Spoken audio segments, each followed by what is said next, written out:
Fanatics. We're at 7. We're at 7, everyone. Seventh heaven. I don't know how it goes. I just remember the first part. Seventh heaven. Welcome. I think we're going to dive really, really deep in this one because it is so complicated. It's such a complicated pick for me. But at 7, I have the New York Jets. It's such a difficult, so difficult because they got a lot of problems, but they are elite in a lot of areas, like elite, like some of the best players at their positions in the league. So let's just go ahead and dive right in because there's going to be a lot to go through, and I kind of want to get across like all my points. So I'm going to go through the everything first, so you have all the information, and then I'm going to give you the best case scenario and kind of the worst case scenario and what I'm worried about, because I think that's kind of the easiest way to make points clear. So let's do what we always do, and let's go. Defensive line is 14th. That's a lie. They're way better than 14th. Secondary is first. That's probably right. And the O-line is 23rd, and that's probably right. And that's probably what everyone's talking about is the O-line, right? Everybody, we did the Packers. The Packers had the 8th best O-line this year. The Jets have the 23rd. So Aaron Rodgers is going from 8 to 23. Granted, he lost his left tackle last year, and so I think he understands how to work with not having a great offensive line.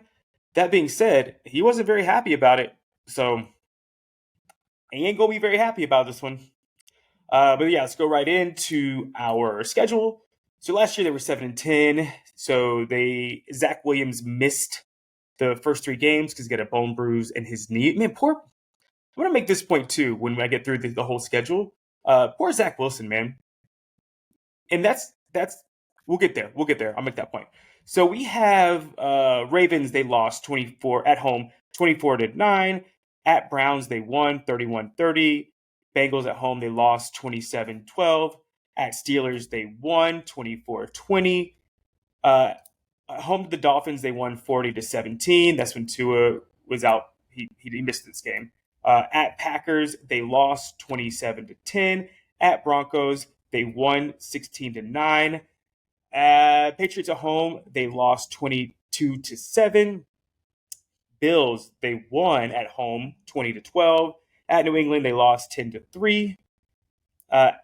Bears at home, they won 31-10. At Vikings, they lost 27-22. At Bills, they lost 20-12. Lions at home was 2017. Jags at home, they lost 19-3. At Seahawks, they lost 23-6. At Dolphins, they lost 11-6. So they go on a 6-game losing streak to end the year. So they started 7-4 and they lost 6 in a row, and they lost 7 of their last 8. So yeah, so they have a Browns problem. I think they have an insecurity problem. They let the fans and the media and everyone else kind of dictate what they do, and it's been a problem for them. And now they kind of are letting. We know the Jets, right? The Jets haven't won. They haven't won a playoff game, or they haven't been to the playoffs in like 10 straight years or something like that. It's been a long, long road. They're not a good organization as a whole. So then they bring on Saleh, who isn't a winning coach. So you don't bring a culture guy either. Let me give you Saleh since 2014. At Jets, he was 7-10. Jets, he's 4-13. He's defensive coordinator for the 49ers. He's 6-10. Then he goes and he has a winning season with the 49ers, 13-3. I think that's their Super Bowl year. DC for the 49ers, 4-12. DC for the 49ers, 6-10. Linebacker coach for the Jags, 3-13. Linebacker coach for the Jags, 5-11. Linebacker coach for the Jags, 3-13. The dude doesn't win. He's not a winner. He doesn't know how to change an organization that is used to losing to a winning organization. And you can kind of see it in his moves, right? So, yes, your quarterback goes down. That sucks, right? So you miss him for the first 3 games, and you lose 2 and you win 1. You beat the Browns by 1 point, right? Without Zach Williams. He comes back.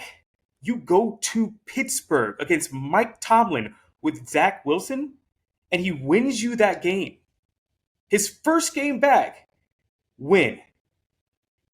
Then you face the Dolphins in your division, who start off really strong. 40-17, win. You lose to the Packers at Packers. It happens. It's Aaron Rodgers at home. Happens. You go to Mile High, one of the hardest places to play, and you win.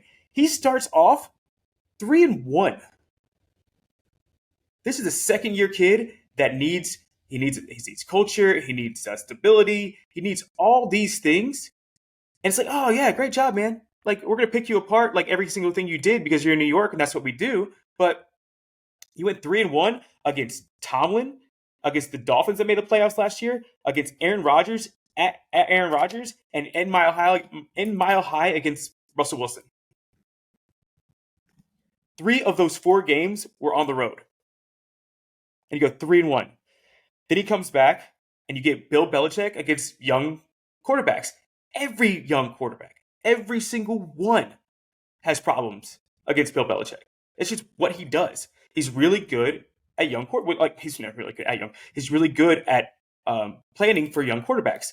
So your next 3 games, you lose against Bill, you beat the Bears, and then you lose against Bill again. So you just went 3-1. You lost to Bill Belichick twice, and you win a game, right? So you were 4-3 at this point, correct? Am I missing that? Yeah, you're 4-3 at this point. They bench him. No, you're 5 no, you're 4-3. Yeah, you beat the Bills. I missed that. Yeah, you beat the Bills. What? Zach Wilson beats Tomlin. He beats the Bills. He beats the Dolphins. He goes to Mile High and wins. After that second New England game, you're done, bro. You are done. I'm taking all your confidence. All of it. All your confidence. You go 5-3. Taking all that confidence. Yeah, 5-3. Wow. Wow. Yep. And then he finally is like, oh well, I'm gonna go put somebody else in because 5-3 ain't good enough. So let me put in Mike White or Joe Flacco. Who cares? You get so worked up because the fans are telling you how bad this second-year quarterback is that's coming off of injury, but because you're so insecure by not knowing what the hell you're doing because you're used to losing, you say, oh yeah, right, he's pulled, he's benched. And then you lose to the Vikings and you lose to the Bills, and then you're like, oh no, like, I'm losing again. I'm still losing. And then they're like, what are you doing? Saleh, you suck. They're going to fire you. Get him out of here. He's terrible. It's like, okay, well, let's put Zach Wilson back in because I think he's ready now. It's like, no, dude, you just took all his confidence away. So you catch the Lions hot at the end of the season, and they beat you by 3 points. Lions are smoking hot. They will go 6-1 to finish, and you catch them basically, and they beat you by 3. And then you catch the Jags, who are also really hot. I think they go 5-2 down the stretch. And he pulls them in the first half. He gives you a game and a half. That's it. Second-year quarterback gives you a game and a half and pulls you. Like, what is going on? What are you doing? It's like the strangest thing ever. Oh my goodness. Like, and then of course, so you go, loss. Let me throw Zach Wilson in. Loss. Half a loss? Oh, yeah, pull him out. Let me fix it. Loss. You don't fix it. You know what? It was the offensive coordinator's fault now. It was Zach Wilson and the offensive coordinator. What? It's a Browns fault. It's a not my fault problem. It is a not my fault problem, and bad organizations let you get away with it, like the Browns and like the Jets. So poor Zach Wilson, who has a winning record last year, who wins at Steelers, and he wins at Mile High, and he beats the Dolphins, and he beats the Bills. And we said, and they're like, no, but he was like, he struggled against them. Of course he struggled against them. It's the Steelers. It's the Broncos defense. It's the Bills defense. What do you think he's going to do? They won the game.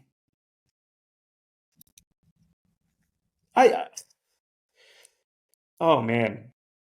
He had 7 interceptions in 9 games.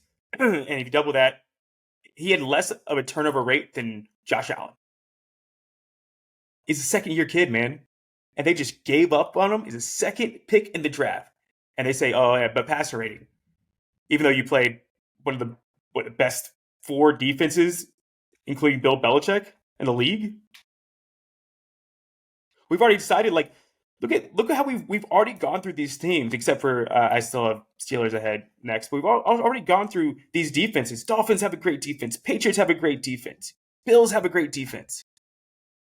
And that made you decide, I'm done with this kid. We gave 2nd round draft capital for him, and you said, nah, I'm good. Yeah, let's see if we can go get Aaron Rodgers next year, who's going to be 40. Right?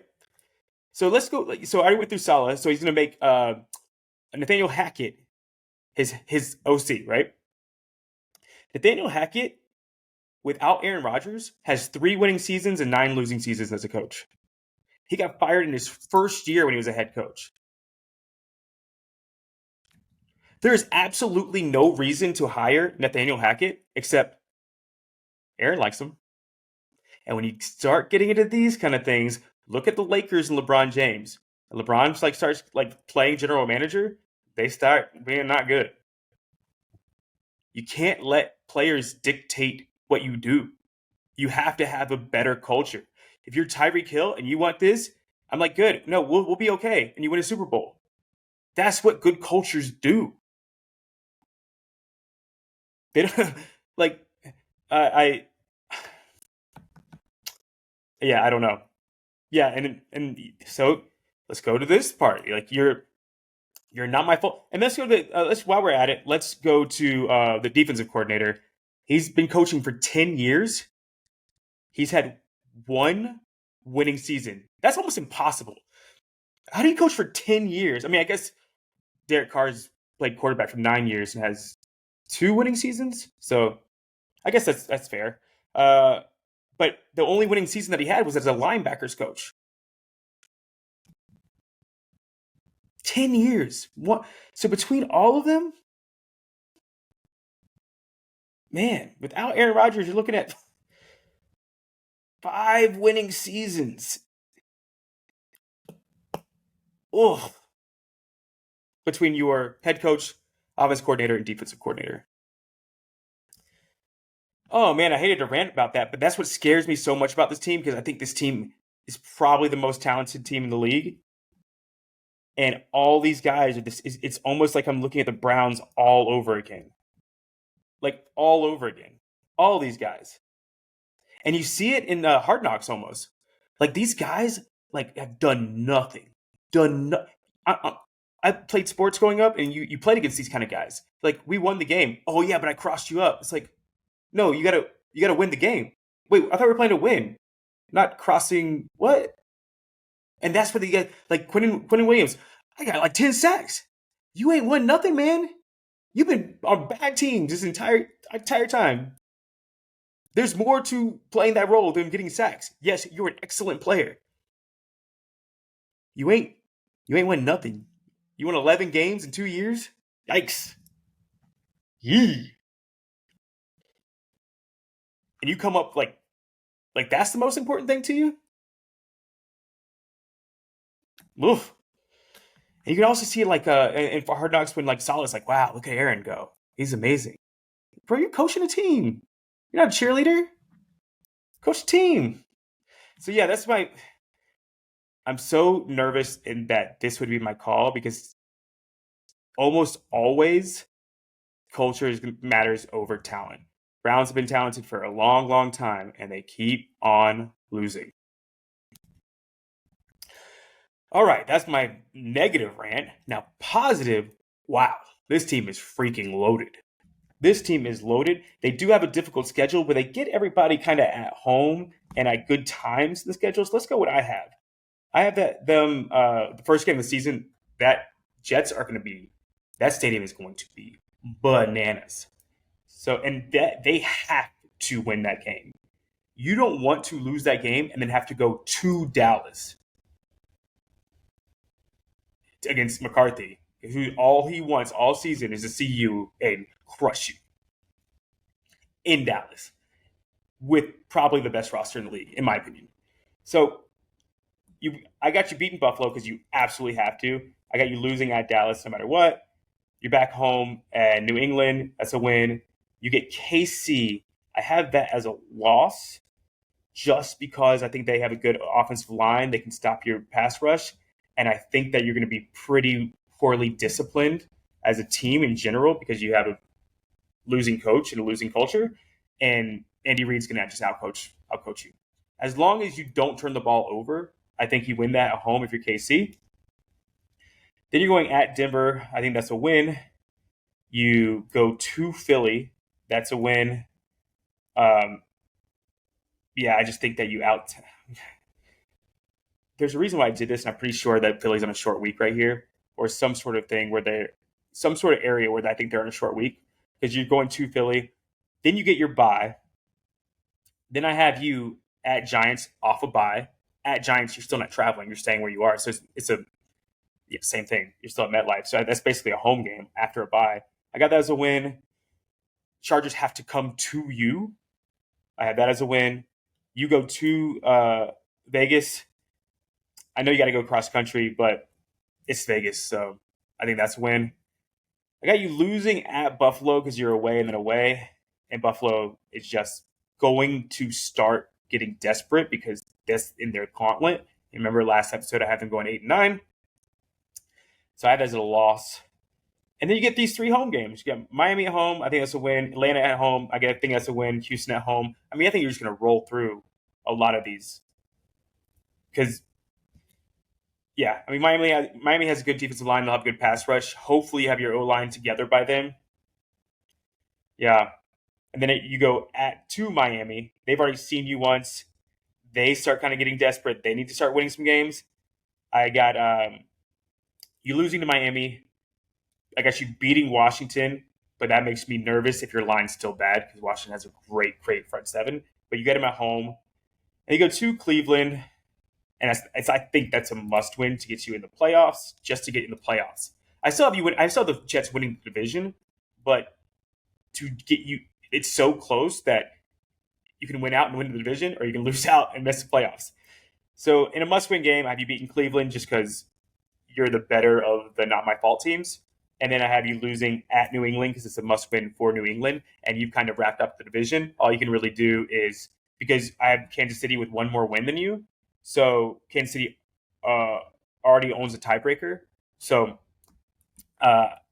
you don't need to win that game because I have them at 13-4, and you're at 12-4 at this point. So if you win it, you're 13-4. It doesn't matter. The game doesn't matter for you. So I think you rest guys, go to New England, they win. So that's kind of how I would have it going. So I have them at 12-5. The problem is I think that I'm putting them at their ceiling. I think 12-5 is the most they're going to get, but a lot can go wrong. You brought a lot of new guys. You're getting Becton back, which is great for you, but how is he going to be? I mean, you brought in a new center. Let's see who you pick up. It's a lot of skill guys, and like a lot of skill guys, I think Rodgers will be okay with.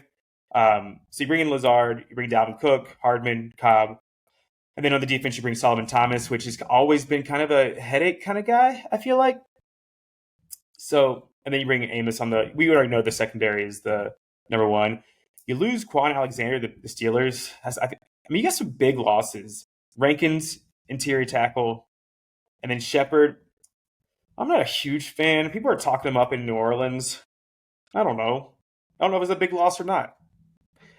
I think that he was pretty good because the defensive line was good last year. So like you couldn't scheme him. You weren't worried about him. You were worried about Quentin Williams and uh, Jermaine Johnson and like all those guys. So I just don't know. I don't know if he's good or not. We'll see. Um, and I like McDonald, right? I really do. But you didn't need him, and there were tackles there. And I know you got one in the second round, but I think you just needed linemen because if you're bringing Aaron Rodgers in, you're gonna have him for a couple years, man. Like you got to win right now, and and we're already dealing with it. Like if you get one of those early guys, you can probably plug him in pretty soon. You get a guy in the second round, they're probably not ready to go yet. So this guy in the second just doesn't help you. Will McDonald is going to be kind of a part-time player for right now. It doesn't help you this year. Maybe it does next year, but maybe Aaron Rodgers isn't good next year. You got such a tight window. And I think that's a bad organization thing. Like you want the splash guy and you want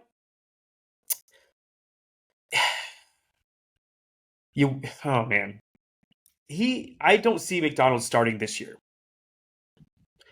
If they drafted it at 15, if they drafted a tackle, I think that guy will be starting this year. So you want the guy that's going to be on the field with your guy that might only play for a year. If he plays for 2, great. McDonald might not hit the field again in 2 years, or might still be a backup in 2 years. He's a good player. He's a good pass rusher. I mean, he was probably the best player on the board. But you got to as an organization understand where you are and when to. That's why the Saints, it just like blows my mind. Like you're what are you doing? Like bad organizations. I like the Rams, right? Sean McVay's like, we're done. We're not going to win anything. Let's play all these 24 and 25-year-olds. Let's see what they got. Let's start building them up so we can win a Super Bowl in 4 or 5 years. Because last year or 2 years ago, they were like, this is our window. This is when we get our guys. Let's go get Ramsey. Let's get OBJ. Let's get like these guys, and they win a Super Bowl. And that's what you do when you have that tight window. You take advantage of it, and they are kind of doing that. They brought in Dalvin Cook, but your obvious hole is your offensive line, and one of your best areas is your defense, and especially your defensive line. They have you at 14. I think that's silly. But you did lose Rankins and Shepard, so maybe they wanted to replace Shepard and Quan Alexander, I guess. And you're a defensive guy. You're like, you know what? I can coach other guys up. I don't need these splash. They went Jermaine Johnson and Will McDonald back-to-back years for a defensive guy. Not be like, yo, Hackett, I'm going to help you out. You know what's going to happen? Is they're going to be terrible on offense early. I don't think they actually will. But if they are, see ya, Hackett. It's not my fault as Saleh. It's Hackett's fault. Even though I went 4-13 and 7-10, it's Zach Wilson's fault. I know I drafted him. And I know I was supposed to develop him, but I know he went 5-3, so get him out of here. even though we went 2-7 without him, like it. And it takes a special person to come and show up and be in the New York media. Coughlin's a great example. Brian Daboll is a great example. Like those guys are good examples of like Adam Gase couldn't do it. Even Rex Ryan couldn't really do it. I mean, he eventually just wore down. Saleh has that big personality that he like can kind of handle at the podium, but his moves that he does are so. The fact that he got so amped up for game 1 of a preseason, like it was a freaking Super Bowl. And he was like, I just love kicking people's asses. Whose asses you been kicking? You've been getting your ass kicked for 2 years now. You've been getting your ass kicked for 10 years now. You had one winning season in 10 years. Whose ass is you kicking? No one. Except in preseason, game 1. And all they're doing on Hard Knocks is like, oh, look how great we are. Oh, look how great he can throw the ball. Oh man, look at we won offensive rookie of the year and defensive rookie of the year. That don't win Super Bowls, man. That don't win Super Bowls. And but at the same time, they're still freaking awesome. They're still so good. So let's just run through it real fast. I mean, their starters are Rodgers, of course, is good. And he looks engaged. I don't know if he's doing it for his weird ego preseason thing, Hard Knocks thing, or if he's actually like kind of changed a little bit. But man, don't let them lose to Buffalo and Dallas first 2 games, because all of a sudden the not my fault guys are going to come out. So then you got Hall and Cook. You got which I don't know how Brees Hall feels about Cook. I don't know, man. I don't know these guys. You got Garrett Wilson, who's excellent, but man, you play for 1 season, you're 7-10. Relax, man. You won Offensive Rookie of the Year. You didn't win anything else. And then Lazard seems like a very focused guy. Davis is Hardman, Conklin. Yeah, the tight end position, like wolf. But I guess Rodgers never really had a tight end. And then so that's a pretty decent. Like Wilson's a good one. Lazard's a probably decent 2, average 2. Even though we got why are you paying him $11 million a year? Just because you're making Aaron Rodgers happy? $11 million a year? Oof. Yeah, some of those contracts are weird. I don't know. Yeah, and Corey Davis, I mean, he's probably a little past his prime, but he's a good vet to be there. And yeah, the defense speaks for itself. So you got Quentin Williams, Lawson, Jermaine Johnson, and then the secondary. Yeah, it's just Mosley. When Mosley's there, and that's another thing. Mosley, man, if he gets hurt, that's big. That takes like your big leader there. Because I saw Quentin Williams. That dude don't care about nobody but himself. Didn't care about anything else happening. About hey, we held him. Good job, guys. He go, you see that? I got 10 tackles. I got 10 tackles or 10 sacks. Great. That's what you care about? Sacks? They scored. We didn't get any 3 and outs. 10 sacks though. All right, whatever. You got paid. You're a great player. Somebody's got to step up and be a leader, and I think Mosley's that. But you better hope that he stays engaged, because he's excellent for that team. He's really good. Really good. He was great in Baltimore. That's all I got for you guys. I know that was. I feel like these latter half of my contenders. The reason that they're in the latter half is there's so many holes, not on the roster, but either in the schedule or in the culture. Or I am so scared that we're looking at the Jets and they end up being the Browns. Because as much as I can see them going 12-2, I can see them, or 12-5, I can see them going 5-12 as well. If they just start spiraling, because it is a tough schedule. I mean, they get them at good times, but man, you got Buffalo, Dallas, New England, who I think is going to be good, Kansas City, Denver, who's got Peyton now, Philly, Giants made the playoffs last year, Chargers made the playoffs last year, and then you get Buffalo again, Miami made the playoffs last year, Miami again, Washington may have the best defensive line in the league. And then you got, not my fault, Cleveland, who's super talented.